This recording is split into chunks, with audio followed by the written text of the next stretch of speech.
अस्सलामुअलैकुम स्टूडेंट्स, आज के लेक्चर में हम करने लगे हैं सेल मेम्ब्रेन।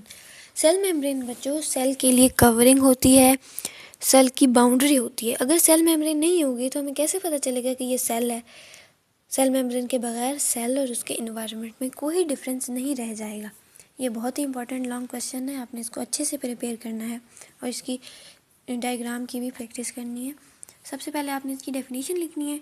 डेफिनेशन प्रॉपर आपने स्टेटमेंट की सूरत में लिखनी है। Cell membrane is a thin sheet like covering of a cell. उसके बाद आपने इसकी कंपोजिशन बतानी है। कंपोजिशन का मतलब है कि ये किस किस चीज़ से मिलकर बनी हुई है, इसमें क्या क्या चीज़ें हैं। तो इसमें प्रोटीन्स होते हैं, फॉस्फोलिपिड्स होते हैं और कार्बोहाइड्रेट्स होते हैं। कार्बोहाइड्रेट्स के ट्रेसेस होते हैं। ट्रेसेस का मतलब है बहुत ही कम क्वान्टिटी में। उसके बाद आपने इसका स्ट्रक्चर एक्सप्लेन करना है। स्ट्रक्चर को फ्लूइड मोज़ाइक मॉडल के ज़रिए एक्सप्लेन किया गया है, जिसके मुताबिक जो सेल मेम्ब्रेन है वो फॉस्फोलिपिड बाइलेयर की बनी होती है। बाइलेयर का मतलब है 2 लेयर्स, यानी फॉस्फोलिपिड की 2 लेयर्स होती हैं।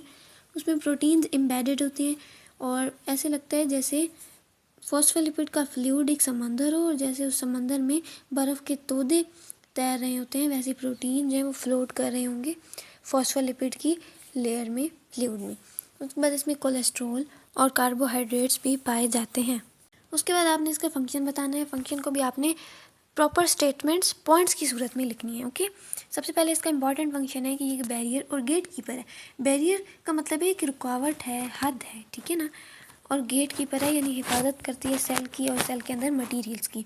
उसके अलावा ये मॉलिक्यूल्स की मूवमेंट को भी सेल मेम्ब्रेन कंट्रोल करती है, यानी कौन सा मटेरियल किस वक्त सेल के अंदर आएगा या सेल से बाहर जाएगा। लेकिन ये सेमी परमिएबल है। सेमी परमिएबल का मतलब है कि कुछ मटेरियल्स को अलाउ करती है जबकि कुछ मटेरियल्स को रोक लेती है। उसके अलावा ये मेंटेन फिक्स एनवायरनमेंट, यानी सेल के अंदर जो एनवायरनमेंट है उसको फिक्स रखती है और रेगुलेट एक्सचेंज ऑफ